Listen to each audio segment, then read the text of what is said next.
আসসালামু আলাইকুম দর্শক মণ্ডলী, ওয়াটস অফ সাকসেসের আজকের এপিসোডে আমাদের সাথে আছেন একজন বিশিষ্ট মানুষ, যাকে আমরা কিছুদিন আগে আমাদের দেশের দ্বিতীয় সর্বোচ্চ জাতীয় পদক সেটি নিতে দেখেছি তার টিমের সাথে। তার যে অবদান, মানে তার টিমের যে অবদান, সে অবদানটি বলা যেতে পারে যে আজকের দুনিয়াতে যারা আমরা অনলাইনে কোনো না কোনোভাবে ব্যবহার করি, কাজ করি, পড়ি, লিখি, তাদের সবার জীবনের সাথেই সম্পৃক্ত, অর্থাৎ তাদের সবার জীবনেই তাদের সেই কাজের সেই অবদান আছে। তো আমাদের আজকের অতিথি শাবাব মুস্তাফা। আপনারা জানেন যে কিছুদিন আগে আমাদের অভ্র কিবোর্ডের জন্যে যে পুরস্কার পেয়েছেন যে 4 জনের টিম, সেই টিমের তিনি একজন অন্যতম সদস্য। এবং শাবাব মুস্তাফা ভাইয়ের আরেকটি পরিচিতি হচ্ছে যে তিনি দীর্ঘদিন ধরে কোয়ান্টাম ফাউন্ডেশনের সাথে সম্পৃক্ত আছেন, খুবই সক্রিয় একজন সদস্য হিসেবে, আরএনটিআর হিসেবে।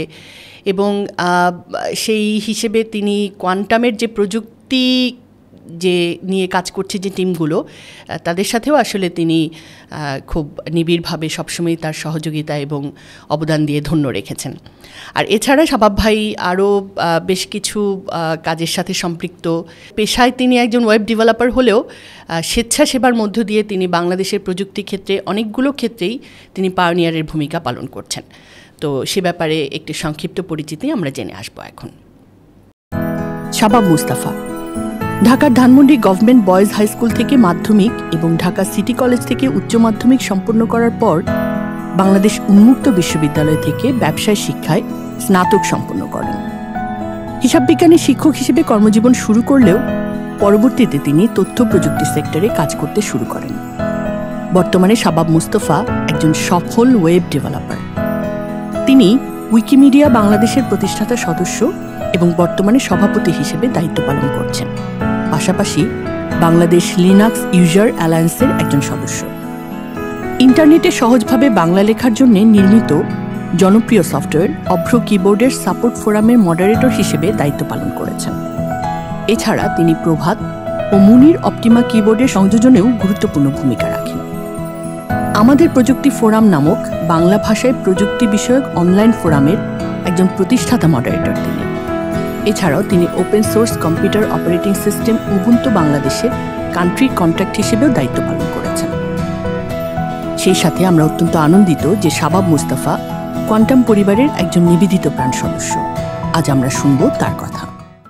শাবাব ভাই, আপনাকে আমাদের স্টুডিওতে স্বাগত। কেমন আছেন? সবার আলহামদুলিল্লাহ, বেশ ভালো আছি। আমাকে আপনাদের স্টুডিওতে আমন্ত্রণ জানাবার জন্য আপনাদেরকেও ধন্যবাদ। তো প্রথমেই আপনাকে অভিনন্দন জানাচ্ছি আপনাকে এবং আপনার টিমকে যে এরকম একটি আসলে আপনাদের দীর্ঘদিনের পরিশ্রমের একটা বলা যেতে পারে যে স্বীকৃতি হয়েছে। যদিও আমরা জানি যে আপনাদের কথাবার্তা বিভিন্ন সময় আমরা শুনেছি যে আপনারা আসলে কেউ পুরস্কারের জন্য কাজ করেননি বা স্বীকৃতির জন্যও কাজ করেননি, কিন্তু স্বীকৃতিটি আপনারা সব শেষে পেলেন। তো কেমন লাগছে? সবার আলহামদুলিল্লাহ, ভালোই লাগছে।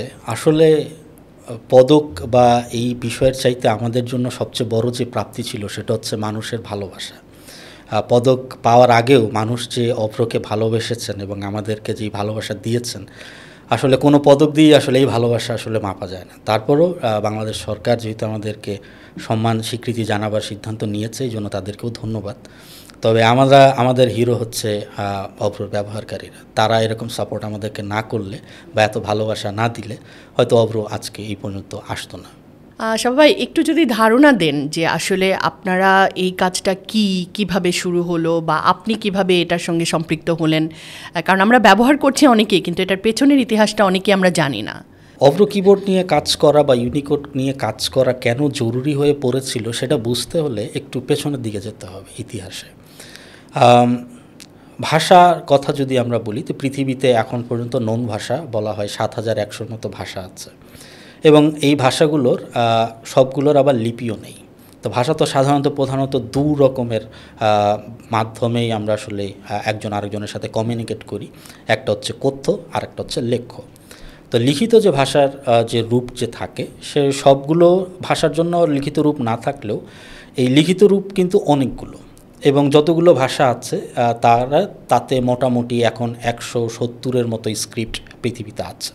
বাংলাও এর ভেতর একটা।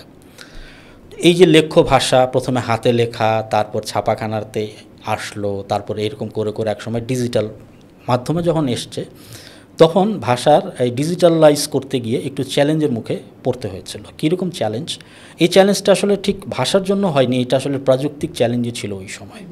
আমরা যখন কোনো কিছু টাইপ করি তখন আসলে যন্ত্র তো আসলে ক্যারেক্টার বোঝে না, যন্ত্র বোঝে হচ্ছে সংখ্যা। তো সাধারণত আমরা যদি কিবোর্ডে একটা বোতাম চাপি, ধরুন এ চেপেছি, তো যখন আমরা সিগন্যালটা দিই, এই সিগন্যালটা আসলে একটা ডিজিটাল সংখ্যা গিয়ে ইনপুট হয় যন্ত্রে, এবং যন্ত্রে বলা থাকে আমি যখন এই সংখ্যাটা পাঠাবো তখন তুমি বুঝবে যে আমি এ বলার চেষ্টা করছি। তো মনে করুন উদাহরণস্বরূপ যদি বলি এ চেপেছি, কম্পিউটার হয়তো একটা সিগন্যাল পেয়েছে 97, এবং আমি কম্পিউটারকে আগেই বলে রেখেছি যে 97 মানে হচ্ছে এ, ফলে 97 মানে যে এ, এটা কম্পিউটার জানে এবং সে সেভাবে করে কাজ করে। এটাকে বলে এনকোডিং করা।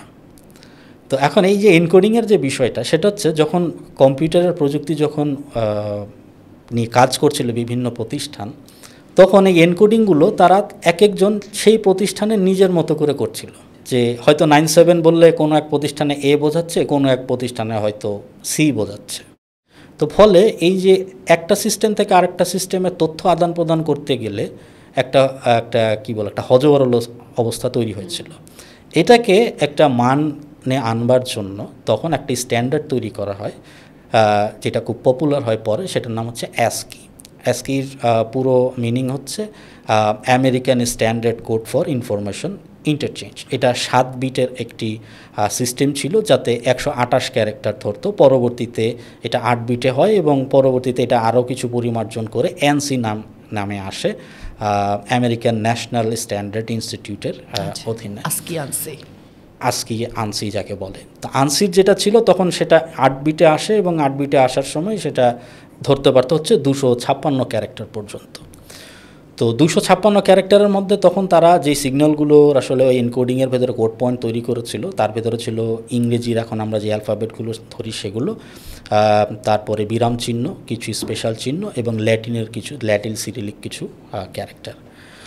তো এর বাইরে আসলে ওই যে ওই এনকোডিং সিস্টেমের পুরো ব্যাপারটাই ছিল হচ্ছে 256 ক্যারেক্টারের, এর বেশি কিন্তু ওখানে আটতো না।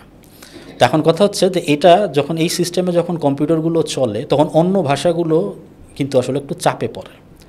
অন্য ভাষাগুলো লিখবার সময় জন্য তখন আবার একটা প্রযুক্তি তারা নিয়ে আসলো, যেই সমস্যাটা আসলে যেটা সমাধান করা হয়েছিল সেই সমস্যার দিকে আবার ফেরত চলে গেল। তো তখন আবার তারা কাস্টম কিছু এনকোডিং তৈরি করে নানা প্রতিষ্ঠান। তো হয়তো 97 চাপলে যেটা এ পাচ্ছিল অ্যাসকিতে, সে আবার একটা ফন্ট দিয়ে বলে দিল কি যে না, 97 চাপলে এটা এ বুঝবে না, তুমি বুঝবে এটা সরেও। তো এরকম করে ক্যারেক্টারের ভেতরে ঢুকিয়ে এটা কাজ করার চেষ্টা করা হলো। এতে যে প্রবলেমটা হচ্ছে, কম্পিউটার তো আসলে ভাষা বোঝে না, এবং ওটা আসলে যখন ওই এনকোডিংয়ে লেখা হচ্ছে, ওটা আসলে কোন ভাষাতে লেখা হচ্ছে, কন্টেন্টটা কোন ভাষার, সেটা কম্পিউটারের পক্ষে বোঝা সম্ভব হয় না। এবং যেই কারণে ওই যে ইন্টারনেটের যুগ যখন আসলো, তখন একজন একটা ইসেতে যেই সফটওয়্যারে লিখেছে বা যে এনকোডিংয়ে লিখেছে, এক্স্যাক্টলি ওই এনকোডিং যদি আরেকটা কম্পিউটারে না থাকে তাহলে কিন্তু এটা কাজ করবে না। যেই কারণে আপনারা দেখবেন যে বিজয় বা অ্যাসকিতে লেখা সেই সময়ের যে ফন্টগুলো, সেগুলো ফন্ট চেঞ্জ হলেই কেমন গার্বেজ হয়ে যায়, কারণ ফন্টটাই হচ্ছে ওখানে এনকোডিংয়ের লেয়ারটা। এবং বাংলা লেখার ভেতরে ইংরেজি যখন থাকে তখন এই একটা গার্বেজ তৈরি হয়। এবং বিজয়ের নাম বারবার আসে। বিজয় বাংলাদেশের সেই সময়কার সবচাইতে পপুলার একটি সফটওয়্যার ছিল, কিন্তু বিজয় ছাড়াও বেশ কিছু আরও সফটওয়্যার ছিল, যেমন লেখনী, প্রশিকা, এনারাও কিন্তু সফটওয়্যার নিয়ে এসেছিলেন এবং বাংলা লেখার সিস্টেম তারা তৈরি করেছিলেন। ওখানেও এই সমস্যাই ছিল যে লেখনীর এনকোডিংয়ের সাথে বিজয়ের মেলে না, বিজয়ের সাথে কারোর সাথে কারো কিছু হয় না। ফলে ওই এক প্রকার লেখা হলে, মানে একটা সফটওয়্যার দিয়ে লিখলে, একটা প্রোপ্রাইটারি সফটওয়্যার দিয়ে লিখলে অন্য সফটওয়্যারে বোঝা যায় না। এটার একটা মানদণ্ড তৈরি করা খুব গুরুত্বপূর্ণ হয়ে পড়লো। এটা শুধু বাংলাদেশের জন্য না, এটা ওয়ার্ল্ড ওয়াইডের যত ভাষা আছে সব ভাষার জন্য এটা খুব গুরুত্বপূর্ণ হয়ে দাঁড়ায়। তো যখন এই রকম এনকোডিংয়ের প্রবলেম বা কোড স্ট্যান্ডার্ডের সমস্যা তৈরি হয়, তখন 1991 সালে তৈরি হয় ইউনিকোড কনসোর্টিয়াম। ইউনিকোড কনসোর্টিয়ামের মূল কাজটা বা তাদের যে উদ্যোগটা ছিল, সেটা ছিল কি, একটা কোড সেটের ভেতরে একটা ইসেতে বিশ্বের যতগুলো ভাষার স্ক্রিপ্টের সব ক্যারেক্টারগুলো তারা একটা এনকোডিংয়ের সিস্টেমের ভেতরে আনবে, যার মানে দাঁড়াচ্ছে যে এই যে একটু আগে বললাম যে আমি এ চাপলাম, 97 ইনপুট হলো, একবার বুঝতেছে সে এ, আরেকবার বোঝার চেষ্টা করছে স্বরেও, এটা আর হবে না। এটা ইউনিভার্সালি একটা কোড হবে। আমি যদি স্বরেও লিখতে চাই তখন এনকোডিং হবে মনে করেন 0985। পৃথিবীতে 0985 এনকোডিং মানে ক্লিক করলে সব সময় সব কম্পিউটার বুঝবে এটা বাংলা ভাষার স্বরেও লেখার চেষ্টা করা হচ্ছে, এবং তাতে সে ভাষা যেভাবে ডিটেক্ট করতে পারবে তার কন্টেন্টও ডিটেক্ট করতে পারবে, সার্চ ইঞ্জিন কাজ করবে। আপনার এই সবার যদি একই মান আমরা ব্যবহার করি, ইউনিভার্সাল একটা মান ব্যবহার করি, এই যে বিভিন্ন ডিভাইস, বিভিন্ন কোম্পানির কম্পিউটার বা যাতেই আমরা যে মোবাইল বা অন্য যেখানেই ব্যবহার করি না কেন, সব কিছু একটা ইউনিফাইড কোডিংয়ের ভেতরে আসবে। এটা হচ্ছে ইউনিকোড। আচ্ছা, এই ইতিহাস বলবার পেছনের কারণটা হচ্ছে এটা খুব গুরুত্বপূর্ণ। ইউনিকোডে আমাদের বাংলাকে ওই সময় নিয়ে আসা এটা খুব গুরুত্বপূর্ণ ছিল, কারণ আমরা তখন ইন্টারনেট এইজের ভেতরে ঢুকেছি এবং বাংলাতে কোনো কন্টেন্ট সেই সময় পাওয়া যাচ্ছে না। ইন্টারনেট ওয়াজ দ্যাট টাইম, 22 বছর আগে, ওয়াজ দ্য ফিউচার। আমরা এখন আসলে 22 বছর পরে ফিউচারেই চলে এসেছি। এখন এই যে ডেটা, এই ডেটার ম্যানেজমেন্টের জন্য সেই সময় যে বিজয় বা অন্য যে সফটওয়্যারগুলো ছিল সেগুলোতে ইউনিকোড সাপোর্ট করতো না।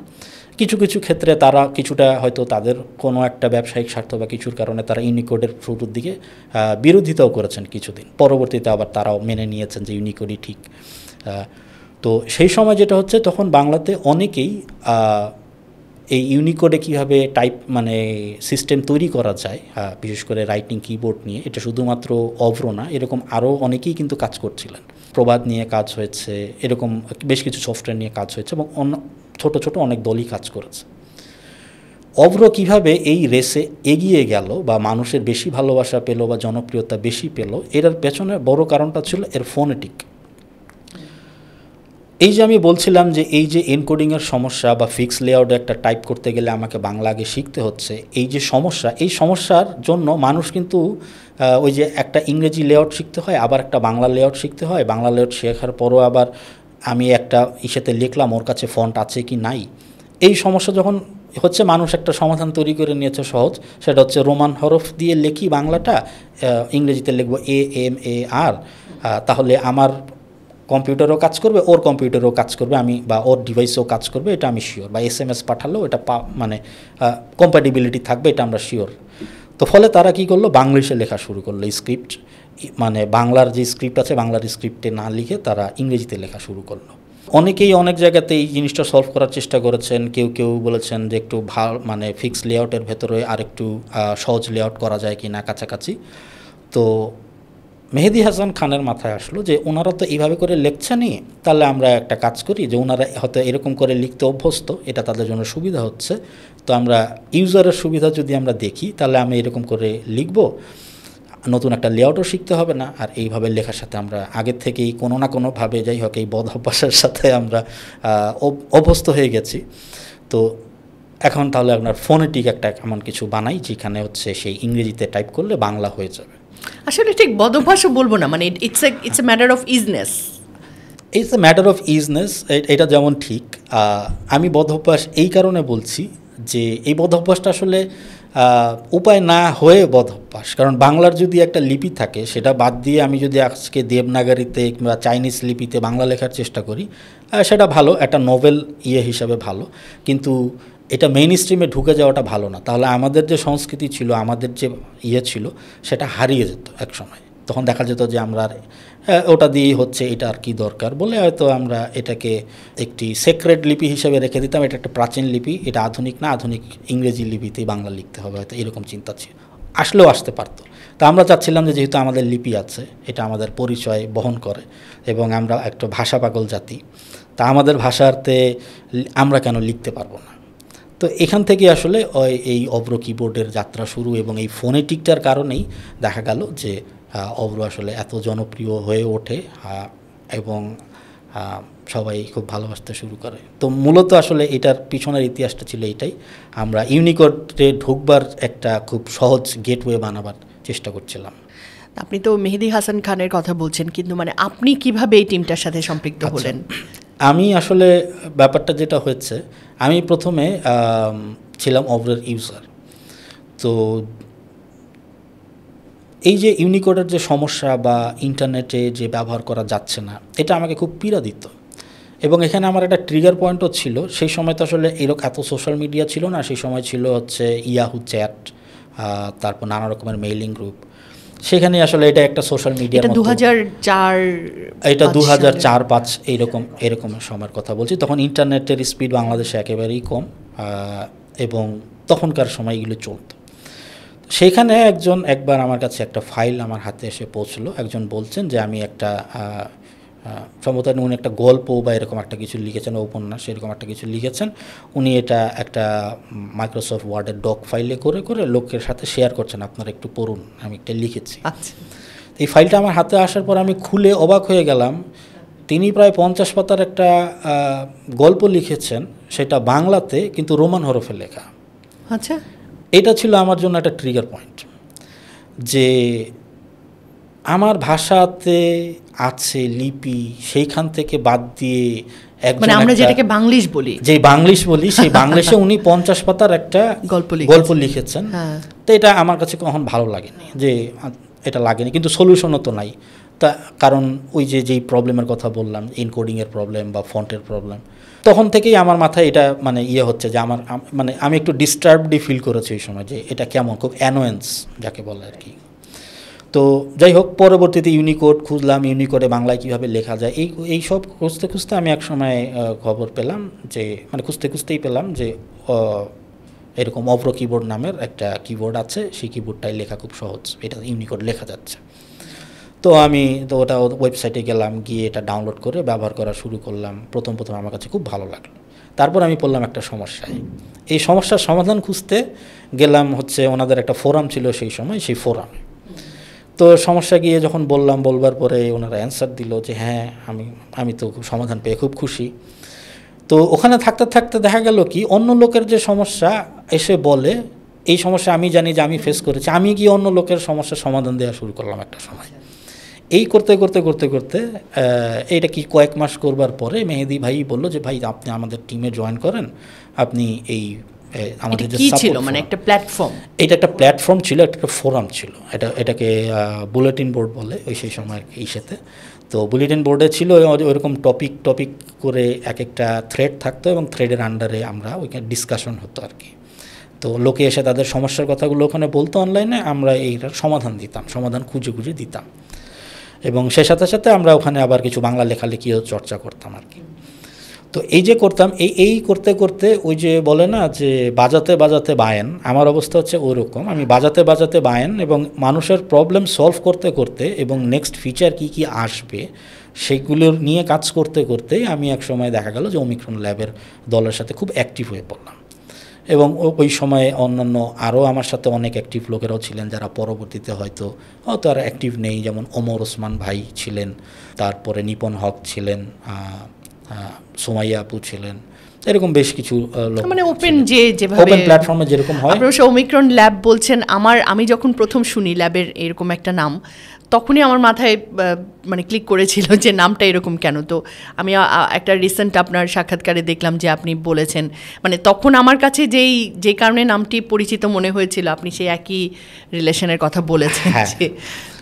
ব্যাপারটা যেটা হচ্ছে যে যখন ডোমেইন কেনা হয়েছে বা করা হয়েছে, তখন আমাদের বয়স কিন্তু একেবারে কম। মেহেদি হাসান খান যখন ডোমেইনটা কিনেছেন, তখন তিনি নটরডেম কলেজে পড়েন।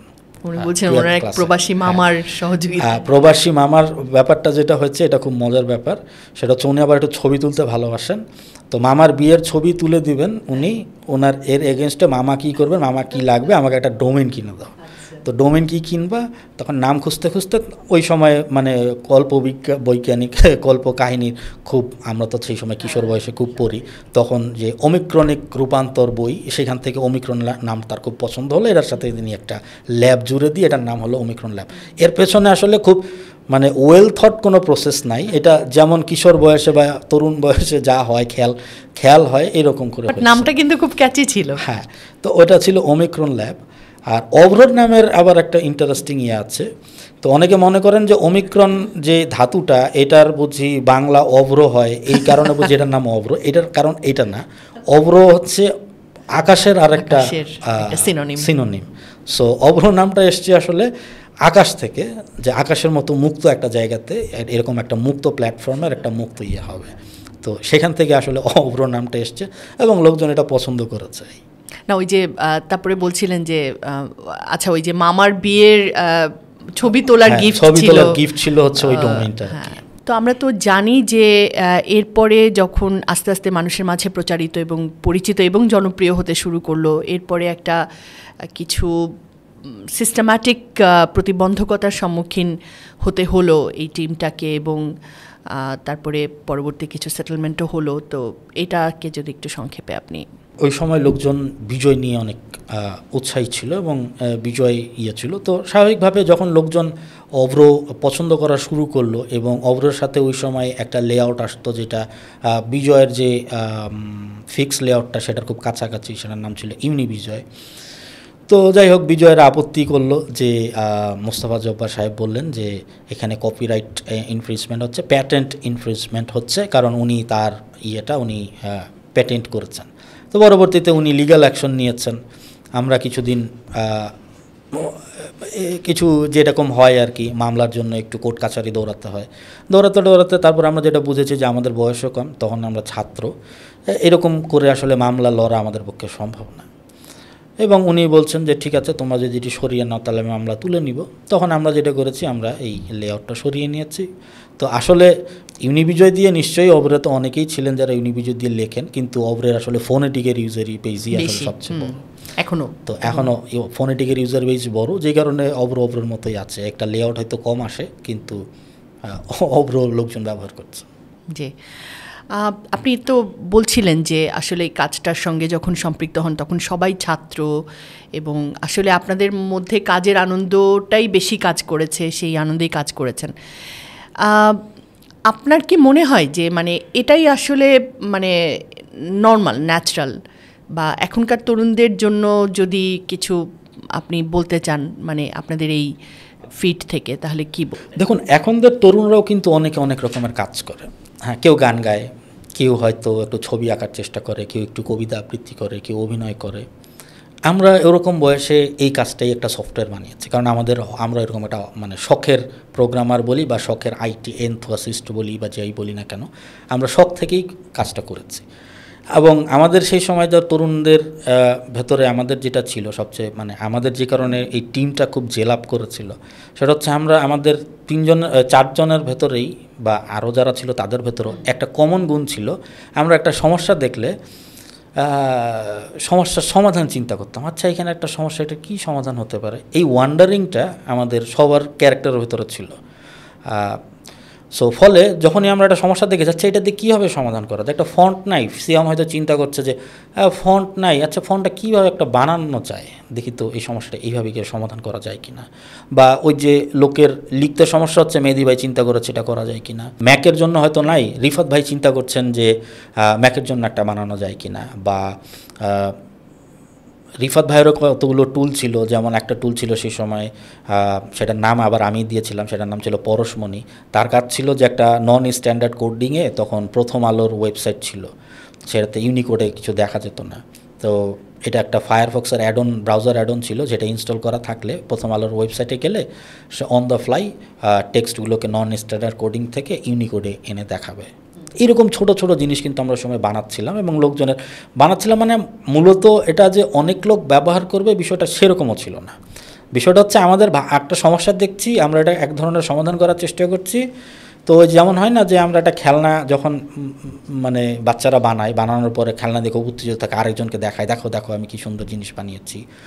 তো আমরা আসলে এরকমই করছিলাম ওই সময়, আমাদের বয়সও এরকমই ছিল, আমরা ওরকম করেই বানিয়েছি এবং এরকম করেই আরেকজনকে দেখাতে আরেকজন বলল, বাহ এটা তো খুব ভালো জিনিস, আমার খুব কাজে লাগবে। তো বিষয়টা এরকমই ছিল এবং মনের আনন্দেই আমরা যা করেছি সব মনের আনন্দেই কাজ করেছি। তো এটা নিয়ে আপনাদের যিনি মেহেদি ভাই, তার একটা কথা শুনছিলাম যে তিনি বলছিলেন যে একটা ধারণা হয়েছে পরে বা হয়তো সাম্প্রতিকও ধারণা থাকতে পারে যে এটা বোধহয় খুবই প্রফেশনাল, বিদেশের একটা টিম, খুবই ডেডিকেটেডলি তারা করছে। তো সেইগুলো তো সঠিক না, যেটা আমরা আপনার আজকে গল্পের মাধ্যমে আমরা বুঝলাম। এবং উনি একটা মন্তব্য করছেন যে আসলে বড় কাজ করতে হলে যে অনেক বড় কিছু লাগে সেটা না, বরং মানে উদ্যম বা এই যে যেটা বলছেন যে উৎসাহ, এটাই হয়তো বা মুখ্য। এইটাই সবচেয়ে বড় মুখ্য ব্যাপার। কারণ হচ্ছে কি, আপনার যদি ওই যে ইংরেজিতে প্রবাদ বলে, আমরা যখন তরুণ ছিলাম তখন আমাদের কাছে শুনতে মনে হচ্ছে এটা বেশি বেশি নীতিবাক্য হয়, where there is a will there is a way. তো আপনার যখন মনে হবে আমি একটা জিনিস করব, এই মুহূর্তে আপনার জানবেন না যে কীভাবে করব, বাট আপনার মাথায় যদি থাকে, আপনার ম্যানিফেস্টেশনের ভেতরে যদি ঢোকে, আপনি কোনো না কোনো উপায় এটা খুঁজে বের করবেনই। এবং বড় কাজ করতে অনেক যে পয়সা পাতি লাগে তা না। এই কাজটাই যদি আপনার মনে হন যে 10 জন বিশেষজ্ঞ বসতো একটা রুমের ভেতরে, তারা 1 বছর ধরে পরিকল্পনা করতো এই বিশাল সমস্যাটা কীভাবে সমাধান করা যায়, তাতে যে সমাধানটা বের হতো সেটাতে আসলে রুট লেভেলের লোক কতটা আসলে কানেক্ট করতে পারতো, আদৌ হতো কিনা আমরা জানি না। কিন্তু যেহেতু আমরা রুট লেভেলের একেবারে ব্রিক অ্যান্ড মর্টার একেবারে নিচ তলার বটম থেকে শুরু হয়েছে, তা আমরা তো জানতাম আমাদের সমস্যা কী বা লোকের সমস্যা কী, আমাদের বন্ধুদের সমস্যা কী।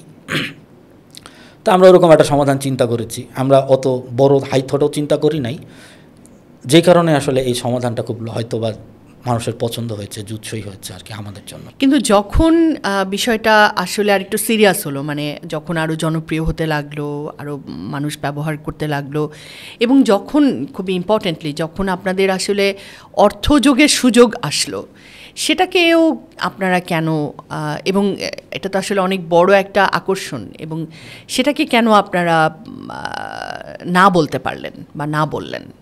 আসলে শুরু থেকেই আমাদের কারো কমার্শিয়াল কিছু মাথায় ছিল না। আমাদের সে সময় টাকা পয়সা কামাতে হবে জীবনে, এরকমও খুব একটা ধারণাও ছিল না। আমাদের ভালো লাগছে আমাদের ভাষার প্রতি, আমরা তো একটা ভাষা পাগল জাতি। আমাদের দেশটার নাম বাংলাদেশ, এবং বাংলাদেশে কারা থাকে, বাঙালি থাকে। বাঙালি কারা? যারা বাংলায় কথা বলে। সো ভাষা নিয়েই দেশ, ভাষা নিয়েই সব কিছু। এবং ছোটোবেলার থেকেই আমরা যেই সব আমাদের জাতির যেসব গৌরবের ইতিহাস পড়ি, তার একেবারে কেন্দ্রবিন্দু থাকে হচ্ছে 52 ভাষা আন্দোলন। ফলে ভাষার প্রতি আমাদের ওই একটা ভালোবাসা ছিল, এবং আমরা যে কাজগুলো করেছি এটা শখে করেছি। তো শখের কাজ দিয়ে যখন এই জিনিসগুলো করেছি, তখন আমাদের মাথায় কোনো সময় আসে নাই যে ভাষার জন্য একটা কাজ করছি, এটার জন্য আসলে কারোর কাছে পয়সা চাবো, কারণ এটা একটা ইউনিভার্সাল জিনিস। সো আমাদের আসলে ভালোবাসা থেকেই হয়েছে। এবং যেই কারণে যে অনেকেই বলেন যে ওমিক্রন ল্যাবের আরও অনেক কিছু করতে পারলো, কেন করলো না?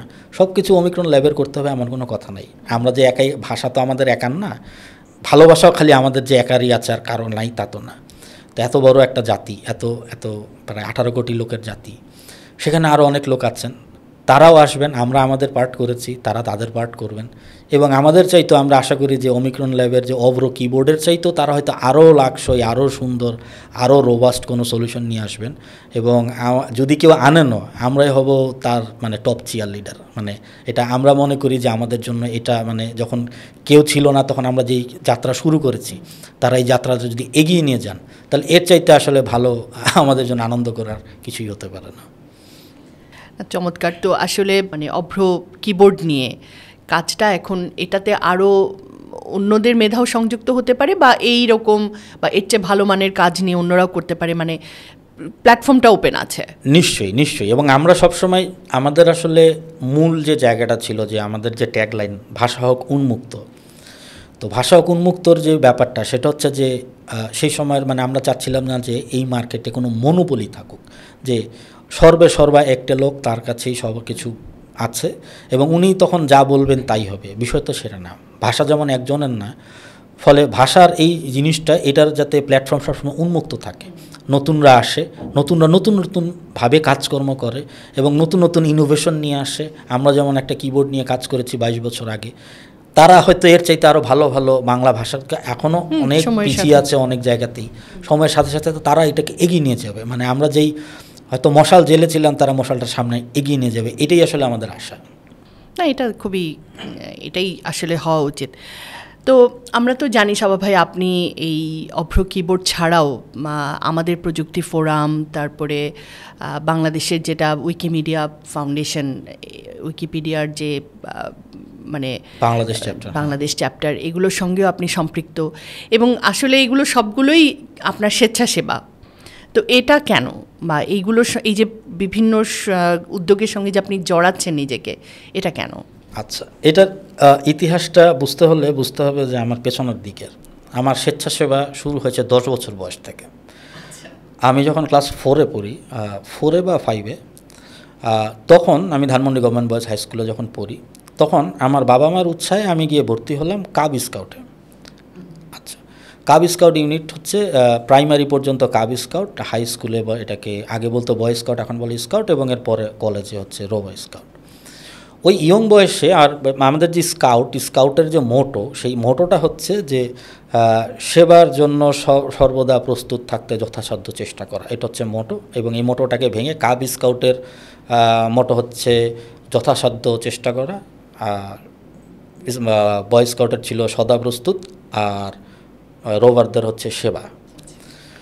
এই যে ছোটোবেলায় আমার মাথায় ঢুকেছে যে সেবার জন্য সবসময় প্রস্তুত থাকতে হবে এবং সেবা করতে হবে, হয়তো ওই কচি বয়সে ওই পোকা যে আমার মাথায় ঢুকেছে যে সেবা করতে হবে, ওটাই আমার মেন্টালিটির ওইভাবে করে গড়ে উঠেছে। এবং আমার সারা জীবনে আমি একটার পর একটা স্বেচ্ছাসেবী সংগঠনের সাথে ছিলাম সবসময়, এবং যে কারণে মনে হয় যে আমার হয়তো পেশাগত কাজের চাইতে আমি স্বেচ্ছাসেবী বেশি করেছি। পেশার কাজ হয়তো করতে হচ্ছে স্বাভাবিক কারণে, জীবিকার কারণে পেশার কাজ করতেই হয়, কিন্তু আমার সবসময় ফোকাস ওই স্বেচ্ছাশ্রমের দিকেই ছিল। এবং আমার যে এই প্রোগ্রেশনটা যদি দেখি, সেটাও সবসময় কিন্তু একটা সুরে বাঁধা। যেমন প্রথমে আমি ওমিক্রন ল্যাবে এসে ঢুকেছি, তারপরে দেখেছি লোকের অনেক সমস্যা, আমি গিয়েছি আমাদের প্রযুক্তি ফোরামের, আমি ফাউন্ডিং মডারেটর ছিলাম।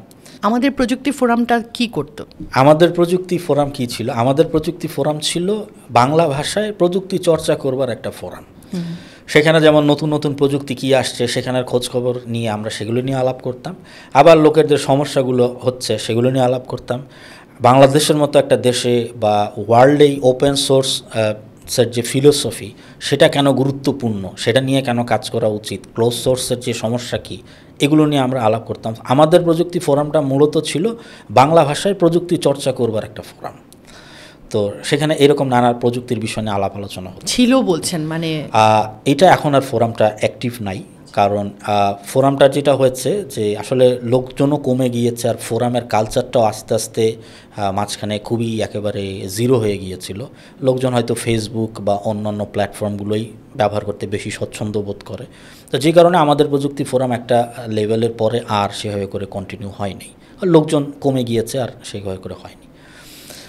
আর আসলে এই জাতীয় যে ফোরাম বা এই যে প্ল্যাটফর্ম চেঞ্জ হয়েছে, আলাপ আলোচনা হচ্ছে, নানা জায়গাতে আলাপ আলোচনা হচ্ছে, মানে এগুলো সোশ্যাল মিডিয়ায় ট্রান্সফার হয়ে গেছে। এটা সোশ্যাল মিডিয়া বলতে অনেকের মনে হয় কি যে ফেসবুক আসার পরে বুঝি সোশ্যাল মিডিয়া আসছে। ফেসবুকের আগেও অনেক সোশ্যাল মিডিয়া ছিল, মেইলিং লিস্ট এটাও এক ধরনের সোশ্যাল মিডিয়া, মেসেঞ্জারও এক ধরনের সোশ্যাল মিডিয়া ছিল, অরকুট ছিল সেটাও এক ধরনের ছিল, ফোরাম ছিল এটাও এক ধরনের সোশ্যাল মিডিয়া। মানে সোশ্যাল মিডিয়া আমরা কাকে বলি? মানুষ যেখানে এসে সোশ্যালাইজ করে, গ্রুপে এসে একটা বিষয় নিয়ে ডিসকাস করে, সেটা। ফেসবুক আসার পরে হয়তো ওই ডিসকাশনগুলো, সোশ্যাল মিডিয়াটা হয়তো কিছুটা টেক স্যাভি লোকের জন্য সে সময় ছিল, যারা হয়তো টেকনোলজি একটু বোঝে, একটু পেনিট্রেশন আছে, একটু ফেসবুক আসার পরে একেবারে জনতা সবাই এসে ঢুকেছে এবং সবাই সব রকমের পোস্টই দিচ্ছে। তো আগের দিনের ওইটাও এক ধরনের সোশ্যাল মিডিয়াই ছিল, এবং সোশ্যাল মিডিয়াতে হয়তো এক একটা সোশ্যাল মিডিয়াতে এক একটা ফোকাস ছিল সেই সময়। যেমন মাই স্পেস নামের একটা সোশ্যাল মিডিয়া ছিল, যেটার একেবারে ফোকাস ছিল গান বাজনা নিয়ে, মিউজিশিয়ানদের একটা জায়গা ছিল সেটা। অরকুট আবার হয়তো ইয়ং অ্যাডাল্টসদের একটা জায়গা ছিল। তো সো এইরকম আর কি নানা রকমের ছিল। সো ওটাও এক ধরনের সোশ্যাল মিডিয়াই ছিল আর কি। তো পরবর্তীতে যখন প্ল্যাটফর্মগুলো চেঞ্জ হচ্ছে, নতুন নতুন আপডেট হচ্ছে, ফোরাম থেকে লোকের টেস্ট চেঞ্জ হচ্ছে, তারা যখন ফেসবুকে চলে এসছে, ফেসবুক আরও বড় অডিয়েন্স পাওয়া যাচ্ছে। টেকের আলোচনা এখনও হয় বিচ্ছিন্নভাবে, এখানে ওখানে হয়, ফেসবুকেও হয়, কিন্তু ওই সময় ফোরামের যেই বিষয়টা ছিল সেটা নেই। এটা নিয়ে আমার কোনো দুঃখও নাই, বা ওমিক্রন ল্যাবের ফোরামটাও কিন্তু এখন বন্ধ, কারণ ওখানে কেউ আসে না। এক একটা সময়ের এক একটা চাহিদা থাকে, সেই সময় ওই চাহিদাটা ছিল, সেখান থেকে আমরা ম্যাচিউর করে গিয়ে হয়তো নেক্সট স্টেজে এসেছি। তো পুরনো স্টেজটা এখন আর প্রয়োজন নাই। তো এইভাবে করে ফোরামগুলো বন্ধ হয়েছে। ওমিক্রন ল্যাবের ফোরামটাও এখন চলে না, আমাদের প্রযুক্তি ল্যাব ওটার ফোরামটাও চলে না।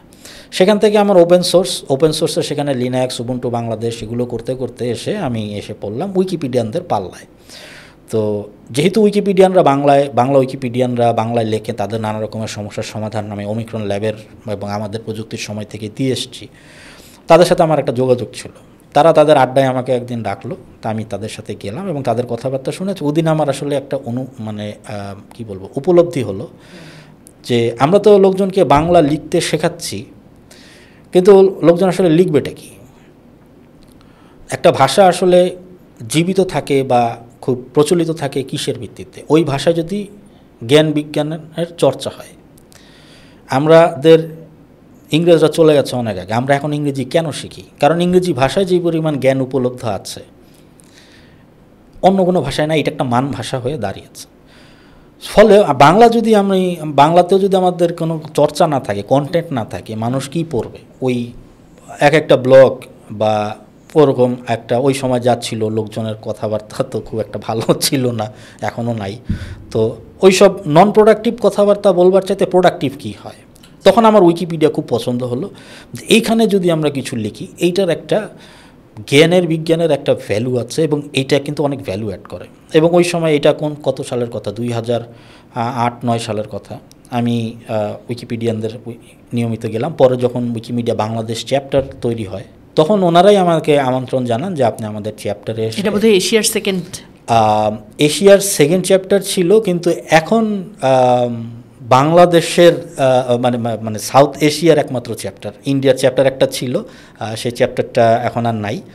আমরা এখন পুরো সাউথ এশিয়ার একমাত্র উইকিমিডিয়া চ্যাপ্টার। এখন ইউজার গ্রুপ আছে অনেকগুলো, আমরা হচ্ছে একমাত্র চ্যাপ্টার, মানে এশিয়ার না, সাউথ এশিয়ার।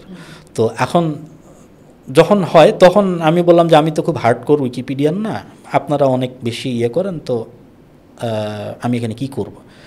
তো ওনারা আমাকে বললেন কি যে দেখেন, আমাদের তো নতুন নতুন লোকজনকে উৎসাহিত করবারও একটা ব্যাপার থাকে, নতুন নতুন আমাদের হতে ইভেন্ট। সেই সময় আবার আমি আরও নানা রকমের কাজের সাথে জড়িত হয়েছি, কিছুটা কোয়ান্টামের সাথেও কাজ করছি, উবুন্টু বাংলাদেশের সাথে আমরা অফলাইন ওয়ার্কশপ করেছি। যেহেতু আমার ওদিকে একটু, আর আমি যেহেতু দলগত কাজ এগুলো করে এসেছি, আর উইকিপিডিয়ানরা একটু মুখচড়াই বেশি হন, তো বললেন যে আমাদের আসলে এখানে একটা এক্সপার্টিস দরকার এই কাজগুলো সামনে এগিয়ে নিয়ে যাওয়ার জন্য। আপনি যদি আমাদের সাথে বোর্ডে থাকেন তাহলে ভালো হয়। এইভাবে করে আমি কীভাবে উইকিমিডিয়া বাংলাদেশ চ্যাপ্টারের ফাউন্ডিং মেম্বার হিসাবে যোগ দিলাম, এবং প্রথম যে 9 জনের যে ফাউন্ডিং মেম্বারের পুল ছিল, আমি ছিলাম একজন। তো তারপরে যাই হোক, তারপরে তো এর সাথে এই আন্দোলনের সাথেও আমি খুব ওতপ্রোতভাবে জড়িত হলাম, এবং শুধুমাত্র বাংলাদেশ না, বাংলাদেশের গণ্ডি পেরিয়ে সাউথ এশিয়া, এখন আমি ইন্টারন্যাশনালিও অনেক রকমের অবদান রাখছি। বিশেষ করে আমার অবদান রাখার জায়গাটা হচ্ছে পলিসি মেকিং এবং অন্যান্য এইসব জায়গাগুলোতে, যেগুলো আসলে সামনে থেকে দেখা যায় না, কিন্তু ব্যাক এন্ডে অনেক কাজ থাকে। এবং কীভাবে শেষ পর্যন্ত চ্যাপ্টারের এক সময় সভাপতি হিসাবে তারা আমাকে ভোট দিয়ে মনোনয়ন দিল। এখন আমি সভাপতি হিসেবে এখানে কাজ করছি আর কি, এই ফাউন্ডেশনের। তো যেটা বলছিলাম যে আসলে আমার যে এই যে কাজ করার যে প্যাটার্ন, সেটা হচ্ছে যে ওই যে ভাষার সাথে একটা যোগ ছিল উইকিপিডিয়া আসার বা কোয়ান্টামের সাথে আসার। আমি যদি হয়তো ওই সময় ছোটোবেলায় আমার মাথায় যদি এই স্কাউটিংয়ের সুবাদে সেবা জিনিসটা তো মাথায় না ঢুকতো, আর সেবা করতে এত ভালো না লাগতো, এই দলগত কাজের মজা যদি আমি না বুঝতাম, তাহলে হয়তো জীবন অন্যরকম হতে পারতো। তবে জীবন যেদিকে গিয়েছে আলহামদুলিল্লাহ, আমি আমার জীবন নিয়ে হ্যাপি। আমি আসলে যা চেয়েছি তাই তো করতে পারছি, তো করে আনন্দও পাচ্ছি, সেটা হচ্ছে বড় কথা। আপনি কোয়ান্টামের কথা বলছিলেন, যে কোয়ান্টামের সাথেও আপনি সম্পৃক্ত হয়েছেন, এটা আসলে ঠিক কিভাবে, কবে? কোয়ান্টামেরটা না মজা। কোয়ান্টামের যারা সম্পৃক্ত হয়, যাদের গল্প শোনা যায়, বেশিরভাগের গল্প শোনা যায় ওনাদের হয়তো পরিচিত কেউ একজন কোর্স করেছেন, কিংবা কেউ দাওয়াত দিয়েছেন সাদা কয়েনে যাওয়ার জন্য। আমার এগুলো কিছুই হয়নি। আমি যখন স্কুলে পড়ি তখন থেকে আমার আসলে মানে স্কুলের বই পড়ার চাইতে বাইরের বই পড়ার প্রতি আগ্রহ ঝোঁক খুব বেশি ছিল। তখন আমার একদিন আমি হাতে একটা বই আসলো, আত্মসম্মোহন, বিদ্যুৎ মিত্রের লেখা, সেবা প্রকাশনীর থেকে বের হয়েছিল। তো সেলফ হিপনোসিস পরে তো আমার কাছে মনে হলো, আরে বাবা, এটা তো কী জানি জিনিস, একটা খুব ভালো লাগলো। আর যে মানে হিপনোসিস শব্দ ওই বয়সে শুনলে মনে হয় না জানি একটা কী। কি পড়েন? স্টুডেন্ট তো অবশ্যই। হ্যাঁ, আমি তখন স্কুলে পড়ছি, 7-8 এইরকম একটা সময় এটা আসলো। এবং ওই সময় ওই বয়সটাতে যেটা হয় যে হিপনোসিস মানেই খুব একটা রহস্য ঘেরা একটা কিছু হবে, এটা পড়ে খুব ভালো লাগলো। তারপরে মন নিয়ন্ত্রণ বই পড়লাম। এই করতে করতে সেবা প্রকাশনের সাথে যেহেতু ওই বইগুলো খুব পড়ছিলাম, তখন একবার আমার হাতে আসলো, সেটা হয়তো কলেজের সময় এসে, যে সাফল্যের চাবিকাঠি কোয়ান্টাম মেথড। তো বইটা পড়ে আমার কাছে খুবই ভালো লাগলো। আগের যে বইগুলো পড়েছি তার চাইতে এটাকে মনে হলো এটার ভেতরে যে গল্পগুলো আছে এবং যেভাবে খুব জীবন ঘনিষ্ঠ গল্প, এটার সাথে আমি খুব কানেক্ট করলাম। তো তারপর ওখানে আবার লেখা ছিল, যে এখনও আছে, যে কীভাবে মেডিটেশন করতে হবে, আপনি একটা টেপ রেকর্ডারে রেকর্ড করে তারপরে এইভাবে শুনবেন যদি মনে না থাকে। তো আমি ওটাও একটু চেষ্টা করলাম, আসলে সেবা করা হয়নি।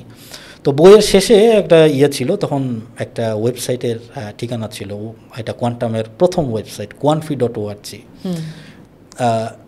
HTML একটা সাইট। সেখানে গেলাম, তো গিয়ে সাইট ঘুরতে ঘুরতে গিয়ে দেখি যে 2টো ট্র্যাক তখন পাওয়া যায়, শিথিলায়ন 1 আর শিথিলায়ন 2।